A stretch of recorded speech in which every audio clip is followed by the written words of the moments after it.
Bir dam ilish kuni Hazreti Ayso muhim bir parisi oqsoqolning uyiga tamoqqa bordi.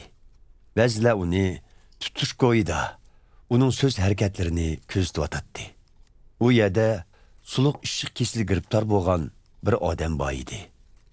Hazreti Ayso u yerdagi Tavrat ustozlari va parislardan Tavratda dam ilish kuni kesal saqaytishga ruxsat qilinganmi yo'q deb so'radi. Biroq ular gap qilmadi. Hazreti Ayso bo'lsa, yilqi kesalga qo'lini tekkizib, saqaytib, yo'lga soldi. Ondan ko'pchilikka balanglar yoki kalanglar quduqqa tushib ketsa, dam ilish kuni demay, uni darhol tortib chiqarib olmamsizlar, dedi.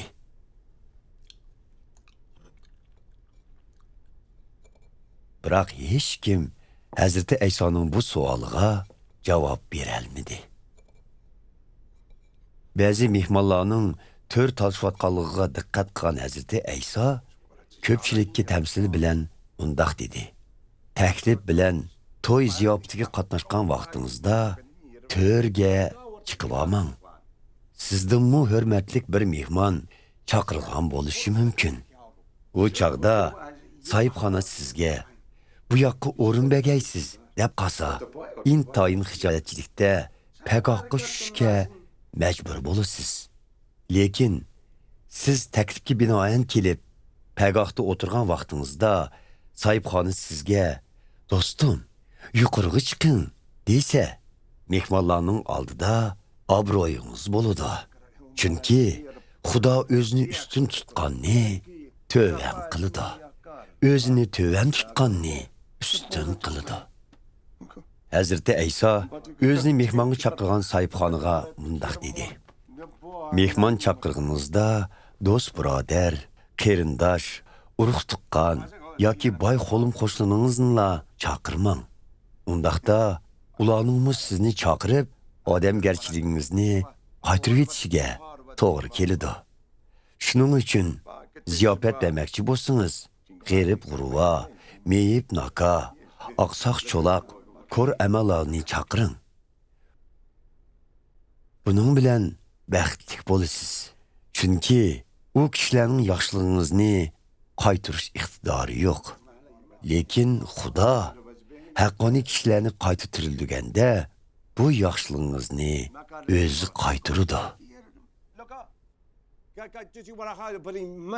Hazreti Ayso bilan bir dostonda o'tirganlarning biri bu so'zlarni anglab uningga Xudoning podshohligidagi ziyofatda o'tirdiganlar nemi degan baxtli-a dedi. Biroq Hazreti Ayso mundaq bir tamsilni so'zlab berdi. Bir kishi katta ziyofat hozirlab, nurg'un mehmon chaqiribdi. Dasturxon selingan kuni chokirni avatib, chaqirilgan mehmonlarga "Marhamat, hamma narsa tayyor bo'ldi" deb aytibdi.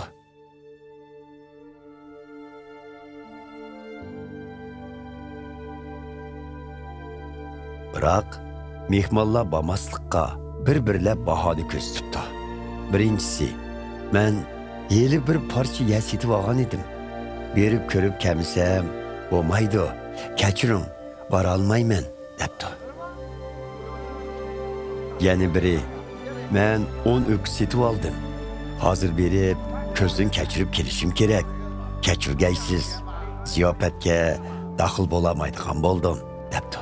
Yani bireyden, men yeni uylengen, şuna baralmayman, debdi.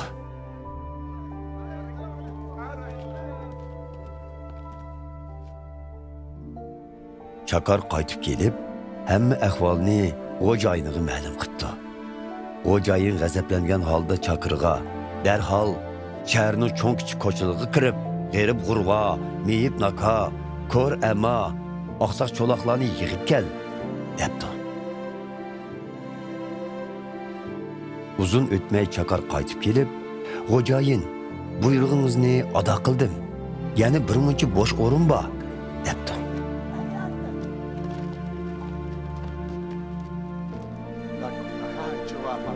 Yezdiki cho'ng kichik orqa ko'chlarni aralab, tapqan odamingni zo'rlab akilib, uyimni to'ldir.